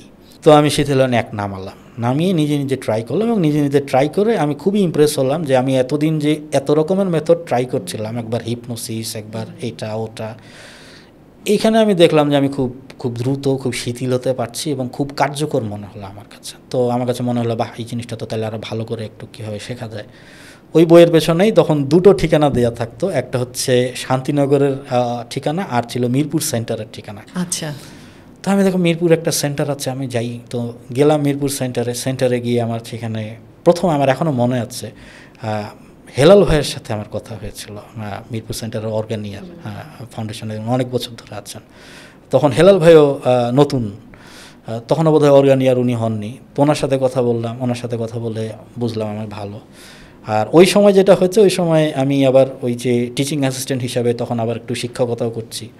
তো সেখানে আমি মোটামুটি একটা ওই সময়ের টাকা পেতাম। ওই টাকা দিয়ে আমার কাছে মনে হলো ঠিক আছে, আমি এবার কোর্সই করতে যাব। এবং এই পুরো ঘটনাটা ঘটেছে 2-3 মাসের একটি স্প্যানের ভেতরে। আমি ডিরেক্ট চলে আসলাম, মানে অন্য আর কোয়ান্টাম কী করে আমি কিছুই জানি না, আমার কোর্স করতে ইচ্ছা হয়েছে, আমি গেলাম। সম্ভবত এটা 255তম গ্র্যাজুয়েট কোর্স ছিল। আমার কোর্সমেট ছিলেন মোস্তফা জামান আব্বাসী, উনি আমাদের সাথে ছিলেন। ওই কোর্সে আমি করবার পর তখন আমার কাছে খুব ভালো লাগলো। আর যেহেতু আমি মানে অন্যান্য সংগঠন করছি, সংগঠনের ভেতরের আভ্যন্তরীণ যে গোলমাল বা নেতৃত্বের কোনো নাই অর্গানাইজেশনের, এগুলো আমি দেখে আসছি। কিন্তু কোয়ান্টামে এসে দেখলাম যে এখানের জিনিসপত্র খুবই অর্গানাইজড, এবং খুব ভালো লাগলো। এবং কোর্স করবার পর আমাকে আমন্ত্রণ জানানো হলো যে আমাদের তো এরকম জায়গায় সাদাকয়ন হয়, তাহলে আপনি চাইলে আসতে পারেন। তো আমি সাদাকয়নে গেলাম। 2-3টা সাদাকয়ন যাওয়ার পরে কী হয় আমি নিজেই কোয়ান্টিয়ার হয়ে গেলাম। আমি গিয়ে সাদা কারণের ওই যে ঢেকিত স্বর্গে গেল ধান ভাঙে, আমার তো সেবা ওই চিন্তা ভাবনা তো সব সময় ছিল। এক সময় অন্যান্য অনেক কাজ বাদ দিয়ে আমি শুধু কোয়ান্টামের সাথেই বেশ দীর্ঘ বছর ডেডিকেটেডলি কাজ করেছি কোয়ান্টিয়ার হিসেবে। সবচেয়ে বড় যেই অন্য সংগঠনের সাথে এখানের যে পার্থক্য বা আমাদের যে পার্থক্যটা ছিল, সেটা ছিল যে নেক্সট সেটস অফ লিডার তৈরি করবার খুব আন্তরিক আগ্রহ ছিল। আচ্ছা। কোয়ান্টিয়াররা যখন কাজ করে তখন সিনিয়র কোয়ান্টিয়ারকে নেতৃত্বে এগিয়ে দিয়ে বলে আপনি নেতৃত্ব দিয়ে করেন, আমি পেছনে আছি, কোনো সমস্যা হলে আমি দেখব। এটা আমি অন্য সংগঠনে সেই সময় এটা আমি দেখি নাই সেভাবে করে। যদিও তারপরে যখন আমি আবার অন্যান্য সংগঠনে কোয়ান্টাম সহ অন্য সংগঠনে যখন নেতৃস্থানীয় এসেছি, আমি এটা কিন্তু ফলো করার চেষ্টা করেছি। কারণ বেশিরভাগ সময় হয় কি যে নেতা সামনে থাকে, সবাই পেছনে থাকে। এই সংগঠনে যে আসলে তরুণদেরকে সামনে এগিয়ে দিয়ে নেতারা পেছনে থাকে এবং তাদের ভেতর থেকে যে খুব সুন্দর সুন্দর নেতৃত্ব তৈরি হয়ে আসে, এই কালচারটা আমার কাছে খুব ভালো লেগেছিল। এবং পরবর্তীতে আমি তো আমি কোর্স করেছি আমি 2006 সালে, সম্ভবত 6 বা 7, আমার এক্স্যাক্টলি খেয়াল নাই। তো সেটাও হচ্ছে ওমিক্রন ল্যাবের যদি হয়, ওখানে যদি হয় 22 বছর, এখানেও আমার কোয়ান্টামের সাথেও প্রায় 18-19 বছর হয়ে গেছে। তো আপনি বছরটা বললেন, এই যে এত দীর্ঘ বছরে আপনি আপনার একটা ইসের কথা বললেন যে সেটা হয়তো আপনি পরবর্তীতে আপনার নিজের সাংগঠনিক পরিমণ্ডলেও আপনি প্রয়োগ করার চেষ্টা করেছেন। এছাড়া আপনার এই দীর্ঘ সময়টাতে আপনার যে ক্যারিয়ার, আপনার অন্যান্যভাবে যে আরও ব্যস্ত হওয়ার যে প্রক্রিয়া, এইগুলোর মধ্যে কোয়ান্টামের আর কোন কোন বিষয়গুলো মনে হয় আপনাকে প্রভাবিত করেছে বা অনুপ্রাণিত করেছে? কোয়ান্টাম বলতে গেলে আমার জীবনের যত গুরুত্বপূর্ণ সিদ্ধান্ত নেওয়া এটাও কিন্তু আসলে কোয়ান্টামে আসার পরেই আমি খুব বড় বড় সিদ্ধান্ত বোল্ড নিয়েছি এবং পরবর্তীতে দেখা গেছে সিদ্ধান্তগুলো ঠিক ছিল। আচ্ছা, কীরকম? আমি লেখাপড়া করতে করতে মাঝখানে লেখাপড়া ছেড়ে দিলাম। আমি লেখাপড়া করছিলাম চার্টার্ড অ্যাকাউন্টেন্সি। আমার এসএসসিএ পড়ছিলাম, সেটার একটা পার্ট হিসেবেই আসলে আমার গ্র্যাজুয়েট হওয়ার কথা। আমি ডিপ্লোমা করবার পরে টিচিং করলাম কতদিন, সেখানেও আমি শিখিয়েছি। পড়তে পড়তে এক সময় এর সাথে আবার এই ওমিক্রন ল্যাব বা আইটির এই কাজগুলো প্যারালালি চলছে, যেটা আমার শখের কাজ। তো এর ভেতরে আমি আবার কোর্সও করেছি। তো গুরুজির একটা ওয়ার্কশপ হচ্ছিল, তো ওয়ার্কশপের ভেতরে জীবনের লক্ষ্য নিয়ে চিন্তাভাবনা হচ্ছিল যে জীবনের লক্ষ্য কী হবে, কীভাবে চিন্তা করবেন, কীভাবে জীবনের লক্ষ্য হওয়া উচিত। সেখানে গিয়ে আসলে ওই মেডিটেশনের লেভেলে গিয়ে আমি আসলে চিন্তা করছিলাম যে আসলে আমার জীবনে কী করব। তখন একটা কোয়েশ্চেন আমার মাথায় আসলো যে আমি যে অ্যাকাউন্টেন্সি পড়ছি, এটা করতে কি আমার দিনরাত এই কাজটা যদি আমি করি তাহলে কি আমার ভালো লাগে? না, দিনরাত করতে ভালো লাগে এমন কি কাজ আছে? অবভিয়াসলি আমার আইটি রিলেটেড কম্পিউটারের সামনে বসে থাকতেই ভালো লাগতো বেশি। এবং ওখানে আমি দেখলাম যে এখানেও ক্যারিয়ার অপরচুনিটি আছে। ব্যাপার এমন না যে গতদিনে আমি হয়তো ভলান্টারি কাজ করতে করতেই যে দক্ষতা অর্জন করেছি সেটার একটা ইকোনমিক ভ্যালু আছে খুব ভালো মতোই। এবং তখন আমি সিদ্ধান্ত নিলাম যে আমি আসলে আমার ক্যারিয়ারের এই চার্টার্ড অ্যাকাউন্টেন্সি আর পারসিউ করব না, কিন্তু আমি এই আইটি ক্যারিয়ারই পারসিউ করব। সিদ্ধান্ত আমি যখন নিয়েছি আমি খুব সহজভাবে নিয়েছি। পরিবার একটু চ্যালেঞ্জিং ছিল, কারণ আমার তো আইটিতে একাডেমিক কোনো ব্যাকগ্রাউন্ড নাই। কারণ আমি আইটিতে সিএসও করি নাই বা ডিপ্লোমাও নাই, কিছুই নাই। কারণ ওগুলো আমি শিখেছি আমার নিজের আগ্রহের জায়গাটার থেকে। তো আবার এটা একটা ক্যারিয়ারের জায়গা, এখানে গিয়ে আদৌ কিছু হবে কি না, এখানে তো একটা ক্যারিয়ার পাথ সুন্দর দেখা যাচ্ছে। তবে তারপরেও আমি খুবই কৃতজ্ঞ আমার ফ্যামিলির, বিশেষ করে আমার বাবার কাছে। উনি হয়তো খুব অল্প বয়সে সংসারের হাল ধরতে হয়েছে দেখে উনি হয়তো বুঝেছেন যে উনি জীবনে যা করতে চেয়েছেন সব কিছু করে উঠতে পারেন নাই। আচ্ছা, আমাকে হয়তো সেই স্বাধীনতা দিয়েছেন। এবং সবসময় ওনারা আবার এটাও দেখছিলেন যে আসলে আমি আসলে ডিরেল হয়ে যাচ্ছি কিনা। আমি সবসময় কিছু না কিছু নিয়ে, প্রোডাক্টিভ কিছু নিয়ে ব্যস্ত ছিলাম, যে কারণে হয়তো ওনারা একটু শঙ্কিত থাকলেও সেভাবে করে বাধাটা আসলে দেন নাই। আর আমার জীবনের আর ইন্টারেস্টিং যে ব্যাপারটা সেটা হচ্ছে আমার জীবনে আমি টিচিং থেকে শুরু করে আজ পর্যন্ত যাই যেখানে চাকরি করেছি বা কাজ করেছি, কোথাও আমাকে ফর্মাল ইন্টারভিউ দেওয়ার প্রয়োজন পড়ে নাই। কারণ আমার স্বেচ্ছা সময়ের কাজকর্ম দেখেই, আমার লিডারশিপ ক্যাপাবিলিটি বলি বা অন্যান্য দক্ষতা দেখেই যারা আসলে কাজের লোক খোঁজেন তারা ডেকে ডেকে বলে তুমি কি আমার সাথে কাজ করবে কি না, মানে ওখান থেকেই আসছে। তো যেখানে ছিলাম যে কোয়ান্টাম আসলে কীভাবে প্রভাব বিস্তার করেছে, আমিও যে আইটি লাইন একটা জায়গা থেকে একটা আনকনভেনশনাল লাইনে, ওই সময় তো আইটির কিছুটা আনকনভেনশনাল লাইনই ছিল। এখন তো যতটা শিওর অতটা শিওর হয়তো তখনও ছিল না। কিন্তু এই যে আমি এসেছি এত বড় একটা সিদ্ধান্ত নেওয়া, কী হবে না হবে, কিন্তু আমি খুব প্রশান্ত প্রত্যয়ে যে সিদ্ধান্তটা নিতে পারলাম যে আমি আসবো, এটাও আমার কোয়ান্টামের একটা বড় জায়গা ছিল। এবং কোয়ান্টামের যেটা হচ্ছে যে আমার জীবনে আমি খুবই লাকি যে আমার স্কুল থেকে শুরু করে জীবনের পথে পথে আমি অনেক খুব ভালো ভালো কিছু শিক্ষক পেয়েছি। যেমন স্কুলের আমার মকবুল স্যার, উনি আমাদের খুব প্রিয় শিক্ষক ছিলেন। কলেজে ইউসুফ আলী চৌধুরী, যিনি চৌধুরিয়ান হোসেন, সিটি কলেজে আমি সিটি কলেজে ছিলাম, সেখানে ইউসুফ আলী স্যার, তারপর সেখানে ইয়ান্টু সরকার, তারপরে বের হয়ে সামিউর রশিদ, আমার যখন এসিসিএতে পড়ি সেখানের স্যার। তো যত শিক্ষক, এর পরে সবচেয়ে বড় যে শিক্ষক পেয়েছি সেটা হচ্ছে শহীদ আলম বোখারি মহাজাতক। ওনারা হয়তো একাডেমিক জিনিস শিখিয়েছেন, ইনি আসলে শিখিয়েছেন আসলে চিন্তা করে আপনি বের করেন আপনার জীবনে আপনি কী করবেন, কীভাবে চিন্তা করতে হবে, সেটা যে শেখানো, সেটা আমি আসলে শিখেছি আসলে কোয়ান্টামের ইসের থেকে। এবং সেখান থেকেও জীবনের প্রতি পদে পদেই আসলে আমি এখনও বুঝি যে হয়তো কোয়ান্টামের সাথে সম্পৃক্ত না হলে জীবনের হয়তো সিদ্ধান্ত হয়তো অনেক সময় অনেক রকম হতো। আমি হয়তো এখন চার্টার্ড অ্যাকাউন্টেন্টই থাকতাম, জীবনে হয়তো এত সুখীও থাকতে পারতাম না হয়তো বা। মানে আপনি আসলে আপনার ভালোবাসার কাজটাকেই যে এটা লিভিং, মানে সোর্স অফ লাইভলিহুড হিসেবে নেওয়া যায়, এটা, এবং এটা একটা বিগ ডিসিশন। এবং ওই যে গুরুজি আমাদের কোর্সের সময়ই সম্ভবত এই কথাটা বলেছিলেন যে আপনি আসলে কি হবেন সেটা গুরুত্বপূর্ণ না, যাই হবেন তাতে আপনি প্রথম কিনা। আপনি যদি ঝাড়ুদারও হন, আপনাকে এমন ঝাড়ুদার হতে হবে যে আপনি বিশ্বের 1 নম্বর ঝাড়ুদার, আপনার চাইতে ভালো করে আর কেউ ঝাড়ু দিতে পারে না। আপনি যদি ওই জায়গাতে এক্সেল করেন তাহলে আপনার জীবন জীবিকা নিয়ে আর কোনো চিন্তা নাই। কারণ আপনি যদি সবসময় টপ থাকেন আপনার নিজের কাছে, আপনার যেটা করতে ভালো লাগে, তো আমারও আসলে ওই জিনিসটার থেকেই আমি খুব ইন্সপায়ার ছিলাম, যে আমার মনে হলো যে ওটাতেই আসলে খুব লজিক্যাল। কারণ একজন হয়তো কোনো একটা কাজ করছেন, হয়তো ব্যাংকে চাকরি করছেন বা কিছু একটা করছেন, কাজটা করতে তার ভালো লাগছে না, তার প্রতিদিন তিনি হয়তো মুখটা গোমরা করে অফিসে যান, মানে সকালে উঠে মনে হয় আমাকে এখন অফিসে যেতে হবে, কি একটা বিরক্তিকর কাজ। আর আমার হচ্ছে উল্টা, আমার আসলে বাসায় সময় মতো যে ফেরত আসতে হবে, আমার বাসায় ফেরত আসতে ইচ্ছা করে না, মনে হয় আরেকটু কাজ করতে পারলে মনে হয় ভালো লাগতো। তো এই যে জীবনের আনন্দ এবং আমার যে পেশাটা বা আমার পেশাটাকে আমি যেভাবে করে গুছিয়ে নিয়েছি, মানে যেই পর্যায়ে গুছিয়ে নিয়েছি, তাতেও যে আমি আসলে স্বেচ্ছাশ্রমে অনেক সময় দিতে পারছি, এটাও আমার জীবনের একটা বড় বিষয়। যে আসলে আমি যদি হয়তো আইটি পেশাতে না থাকতাম বা এইভাবে করে গুছিয়ে নিতে না পারতাম, তাহলে আমার পক্ষে তো হয়তো এই সেবা করা হয়তো সম্ভব হতো, এই ফ্লেক্সিবিলিটি থাকতো না, স্বেচ্ছাশ্রম করা হয়তো খুব একটা সুযোগই পাওয়া যেত না। এখানেও আসলে যে জীবনের আনন্দ বলি বা জীবনের ফুলফিলমেন্ট বলি, ফিলিং অফ ফুলফিলমেন্ট, এটার আসলে দৃষ্টিভঙ্গিটা আমার খুব পরিষ্কার হয়েছে আসলে কোয়ান্টামে আসলে সম্পৃক্ত হওয়ার পর। চমৎকার। তো শাবা ভাই, যদিও আসলে এখনকার প্রেক্ষাপট অনেক অন্যরকম এবং হয়তো বা এখন অনেক এক্সাম্পল হয়ে গেছে, যে এই যে একাডেমিক ব্যাকগ্রাউন্ড হয়তো আইটি না বা আইসিটি না, কিন্তু ক্যারিয়ার হিসেবে তিনি এটাকে বেছে নিলেন এবং ভালো করলেন, অনেক ভালো করলেন, এই এক্সাম্পল এখন হয়তো আছে। আপনি আসলে কি মনে করেন? কারণ এখন অনেক তরুণরাই আছে, তারা মানে আসলে খুবই সিদ্ধান্তহীনতায় ভোগে, যে প্রথমত আমার একাডেমিক পড়াশোনার বিষয় কি হবে, তারপরে আমি আসলে আমার জীবিকা হিসেবে আমি কি নেব বা আমি কি চাই, এই যে একটা দ্বন্দ্ব, ডিলেমা কাজ করে তাদের মধ্যে, তাদের আসলে দৃষ্টিভঙ্গিটা কি হওয়া উচিত?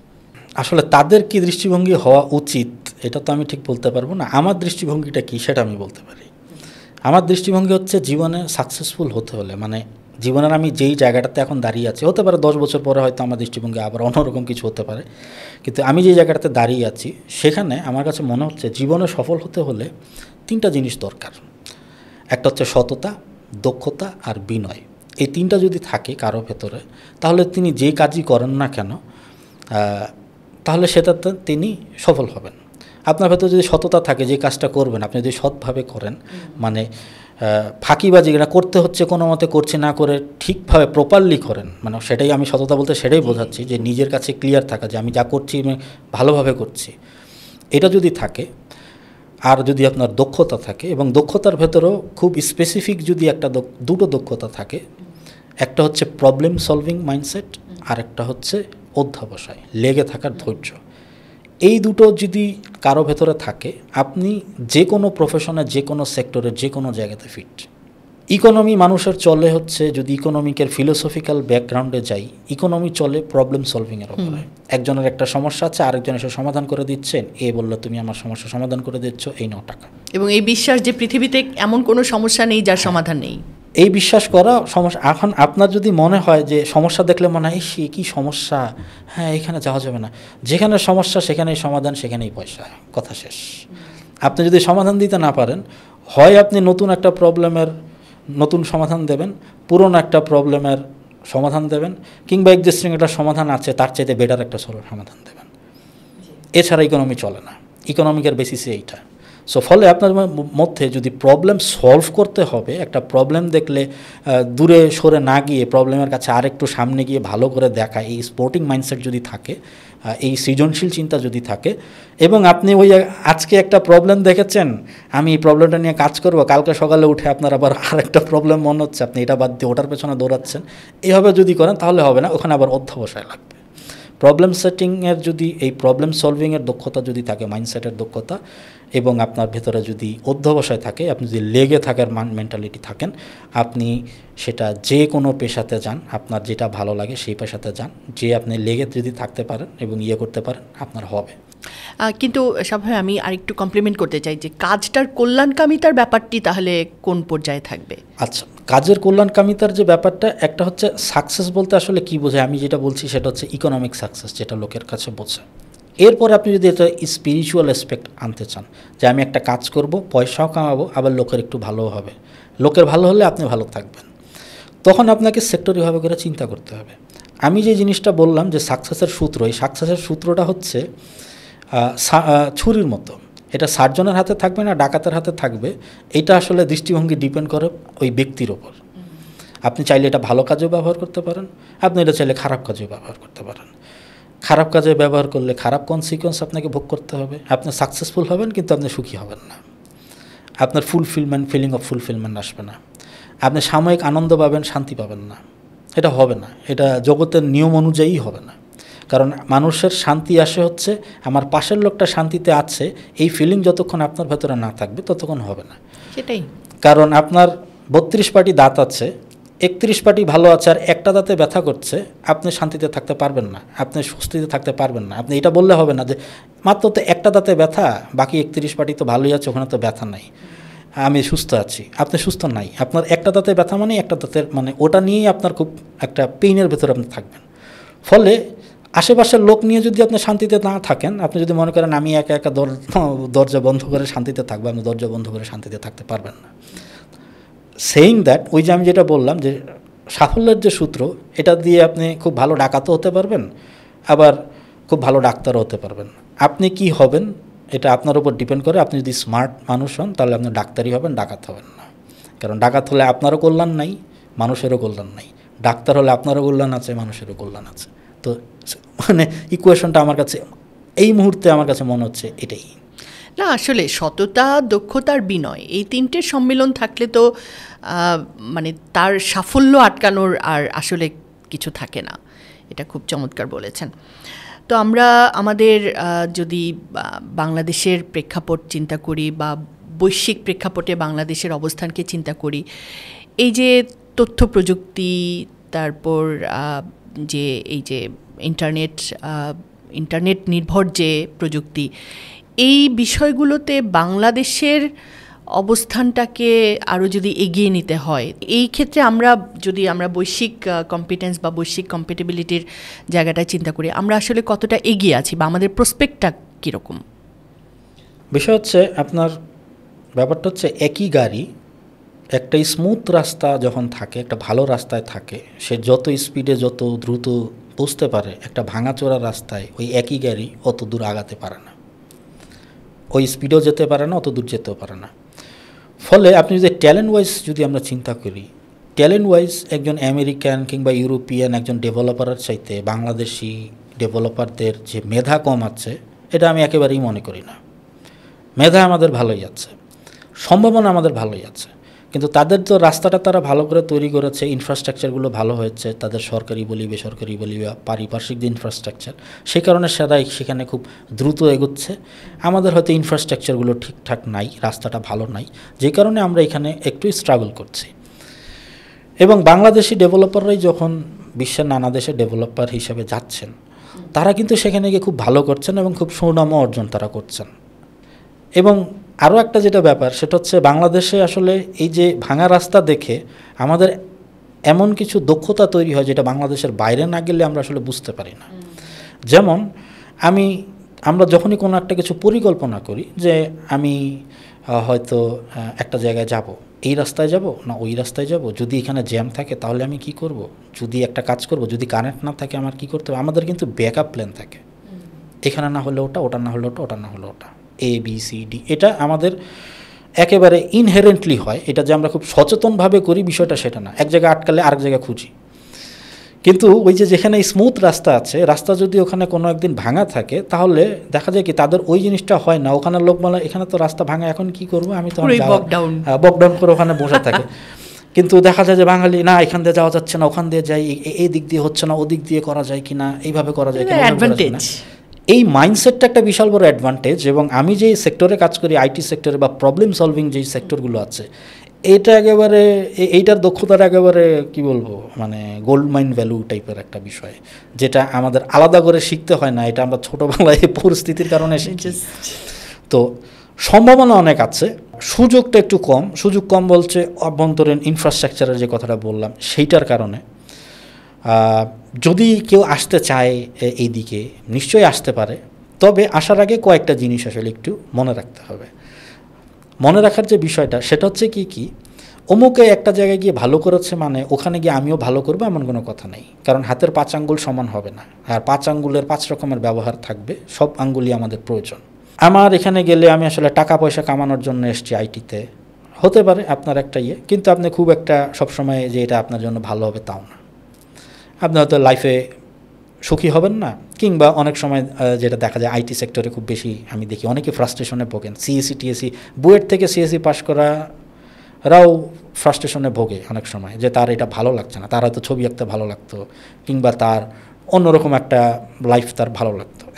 দ্বিতীয়ত হচ্ছে আইটির কাজকর্ম খুবই স্ট্রেসফুল কাজ, এটা বাইরে থেকে দেখে বোঝা যায় না, ভেতরে খুব দেখা যায়। কারণ একটা সমস্যা নিয়ে আপনি সবসময় থাকবেন, আপনার নাওয়া খাওয়া ভুলে, এবং যারা আইটিতে কাজ করে যে কোনো সময় যে কোনো একটা সমস্যা হতে পারে, সেটার একটা লাইফ স্টাইলের বিষয় আছে, কন্টিনিউয়াস একটা অ্যালার্টনেস আপনাকে থাকতে হয় যে কি হচ্ছে না হচ্ছে, সব সময় ঠিক মতো চলছে কি না। তো এই লাইফ স্টাইলটা যদি কারো পছন্দ না হয় তাহলে আইটি লাইন তার জন্য না। আচ্ছা, কারো যদি মনে হয় এটা ঠিক আছে। আইটিতে আরেকটা চ্যালেঞ্জ দেখা যায়, যেটা আমি যেহেতু একাডেমিক বাইরের থেকে এসেছি, সেখানে আমি এটা খুব বেশি দেখেছি। অনেকে আসেন খুব আগ্রহ নিয়ে অন্য লাইন থেকে, কারণ তার পরিচিত আরেকজন এরকম আরেকটা রাউট থেকে এসে খুব ভালো করেছেন, উনি আসেন, এসে কতদিন এখানে খুব স্ট্রাগল করেন। কারণ হচ্ছে ওই যে আমি যে জিনিসগুলো বললাম, যে উনি হয়তো ইনিশিয়ালি ভালো লাগে হয়তো উনি একটা কিছু দেখছেন, একটা টিউটোরিয়াল দেখছেন, টিউটোরিয়াল দেখে উনি খুব বুঝতে পারলেন যে হ্যাঁ আচ্ছা আমি কোড পড়ে বুঝতে পারছি বা টিউটোরিয়াল দেখে বুঝলাম। আমি এই উদাহরণটা খুব বেশি দেই লোককে যখনই আমার কাছে জানতে চাই, আমি বলি যে রবীন্দ্রনাথের একটা কবিতা পড়ে বুঝতে পারা আর রবীন্দ্রনাথের মতো আরেকটা কবিতা লিখতে পারা এন্টায়ার ডিফারেন্ট বল গেম। আপনি আরেকজনের লেখা কোড দেখে বুঝতে পারছেন উনি কি লিখেছেন, আর আপনি নিজে তার মতো আরও 5 লাইন কোড লিখবেন, এটা এন্টায়ারলি একটা ডিফারেন্ট গেম। সো আপনাকে সবসময় মাথায় রাখতে হবে যে অন্যর কাজ আমি দেখে আমার ভালো লেগেছে, এটা আমার জন্য সবসময় হবে কি হবে না এটার কোনো গ্যারান্টি নেই। সো শিখতে হলে প্রপারলি শিখতে হবে, ধৈর্য ধরে শিখতে হবে, স্টেপ বাই স্টেপ শিখতে হবে। দুটো একটা টুল খালি শিখলাম বা রেডিমেড কিছু কোড নিয়ে আমি কিছু শিখলাম, ব্যাপারটা আসলে এটা দিয়ে খুব বেশি দূর আগানো যাবে না। সময় নিয়ে ফাউন্ডেশনারগুলো জিনিসগুলো শিখে আসতে হবে। তো ফাউন্ডেশনের জিনিসগুলো যখন আপনি শিখে আসবেন তখন আপনার ক্যারিয়ারটা অনেক বড় হবে। আপনি যদি ছোট্ট কিছু টুল শেখেন কিন্তু ওরকম টুল কীভাবে বানাতে হয় সেগুলো না শেখেন, তাহলে ক্যারিয়ারটা একটা লেভেলের পরে গিয়ে আর, এবং আমার মনে হয় যে ওই দক্ষতাটার মধ্যে লিভ করতে হবে, রাইট, সারাক্ষণই আমাকে আসলে এটা সেকেন্ড লাইফের মতো হয়েছে। এবং এখানে যেটা হচ্ছে, আপনার যদি লেখাপড়া করতে নতুন জিনিস শিখতে ভালো না লাগে, আইটি লাইন আপনার জন্য না। প্রতি 6 মাস পর নতুন এমন চেঞ্জ আসে যে আপনি পুরানো যা কিছু শিখেছেন আপনার ভিতরে ফ্রাস্ট্রেশন চলে আসতে পারে যদি আপনার মাইন্ডসেট এরকম না থাকে। আমি 1 বছর লাগিয়ে একটা জিনিস শিখলাম, 1 বছর পরে দেখি এটা একেবারেই আউটডেটেড হয়ে গেছে বা আউট অফ কনটেক্সট, এটা আর কেউ ব্যবহারই করবে না, মানে এটাকে একেবারে ফেলে দিতে হবে। হায় আমি 1 বছর আগে শিখলাম, এটা আপনাকে শিখতে হবে, আনন্দে শিখতে হবে। শিখেছি ওই সময় কাজে লেগেছে, লাগিয়েছি, 1 বছর পর নতুন শিখতে হবে, নতুন জিনিস শিখবো, কিছু করার নাই। কিছু করার নাই না, এইটাই আইটি লাইনের গ্রামার, এটার বিউটি, যে সবসময় এটা খুব ফাস্ট পেসে এই প্রযুক্তি আগাতে থাকবে, সেটাই। এবং আপনাকে ওটাতে আনন্দ পেতে হবে। এটা শিখে ফেলেছি, কাজ করে ফেলেছি, শেষ, নতুন কি, হোয়াটস নিউ, এই চিন্তা সবসময় যদি আপনার সেটা তার মধ্যেই থাকতে হবে, সেটা আপনার ভেতরে থাকতে হবে। আপনার ভেতরে এই স্টিমুলেন্ট কাজ করতে হবে, স্টিমুলেন্ট হিসেবে কাজ করতে হবে, এটা ডিটারেন্ট না বা এটা ফ্রাস্ট্রেশনের ইয়ে না। ওকে, এটা শিখে ফেলেছি, করেছি, আচ্ছা নতুন কি আছে, নতুন আরেকটা কিছু শিখি। এই তাগিদ যখন ভেতরে থাকে, এনারা আইটিতে খুব এক্সেল করেন। কিন্তু যাদের হচ্ছে যে ওই অনেক সময় যেটা হতো দুঃখের বিষয়, যে আমাদের মুখস্থ বিদ্যা যখন স্কুলের যেরকম হয় যে এরকম করে শিখবা, এটা শেখার পরে এটা এইভাবে মুখস্থ বিদ্যা এইভাবে করে দিবা এবং সারা জীবন তোমার এটা দিয়ে চলবে, সে সাবেকি যে চিন্তাভাবনা, ওই চিন্তাভাবনা নিয়ে আসলে আপনি আসলে আইটিতে ভালো করতে পারবেন না, আপনার ফ্রাস্ট্রেশনই বাড়বে। না, অবশ্য খুব চমৎকার। আমার মনে হয় যে এটা আমাদের তরুণদের জন্য বা আগ্রহীদের জন্য এটা একটা খুবই ব্যালেন্সড গাইডলাইন হলো, যে ভালো মন্দ দুটোই তারা জানেন। আপনার ফিউচার প্ল্যান কি, আপনার ক্যারিয়ার বা আপনার? আমার ফিউচার প্ল্যান হচ্ছে কোয়ান্টাম যে ফিউচার প্ল্যান আমাদেরকে দিয়েছে সেটাই, মানে সুস্থ থাকা, প্রশান্ত থাকা এবং কর্মব্যস্ত থাকা, এবং এই কর্মব্যস্ত থাকতে থাকতেই সুখী জীবন লিড করা। এটাতে স্বেচ্ছাশ্রম হতে পারে, পেশাগত কাজও হতে পারে, যেটাই হোক না কেন। তো মূল যে মন্ত্র, এখন জীবনের মূল মন্ত্র আমার এটাই। তো সামনের দিকে খুব বেশি ওরকম কোনো প্ল্যান নাই, এটাই আসলে মাস্টার প্ল্যান। এই মাস্টার প্ল্যানের সাথে অন্য যেই প্ল্যান অ্যালাইন করবে সেই প্ল্যানের সাথেই আপনি থাকবেন। চমৎকার। তো শভা ভাই, আপনাকে অসংখ্য ধন্যবাদ। আপনি অনেক ব্যস্ততার মধ্যেও সময় করেছেন এবং নিঃসন্দেহে আজকে আপনার আলাপচারিতা থেকে আমরা অনেকগুলো ইনসাইটে পেলাম, যেটা আমাদের যারা তরুণরা আছেন বা আগ্রহীরা আছেন তাদের জন্য এটা খুব একটা দিক নির্দেশনা হিসেবে কাজ করবে। তো আমরা আপনার সুস্থ, সুন্দর এবং যেরকম কর্মব্যস্ত জীবনের কামনা আপনি করছেন সেটা আপনার জন্য আমরাও প্রার্থনা করি। দর্শক মণ্ডলী, আজকের এপিসোড আমরা এখানেই সমাপ্ত করছি। আমরা খুবই কৃতজ্ঞ যে তিনি এই সময়টুকু আমাদের দিয়েছেন এবং আমরা আশা করি যে আজকের আলোচনা থেকে যারা কোনো না কোনো ইনসাইট পেয়েছেন, কোনো দিক নির্দেশনা পেয়েছেন, আপনারা জানাবেন এবং আপনাদের যদি কোনো প্রশ্ন থাকে সেটাও আমাদের জানাতে পারেন। এই বিষয়ক যদি আরও কোনো জানার থাকে, পরিপূরক কোনো তথ্য যদি বোঝার থাকে, তাহলে সেটা আমাদের কমেন্টে লিখে আপনারা জানাতে পারেন। ভালো থাকবেন সবাই। আসসালামু আলাইকুম।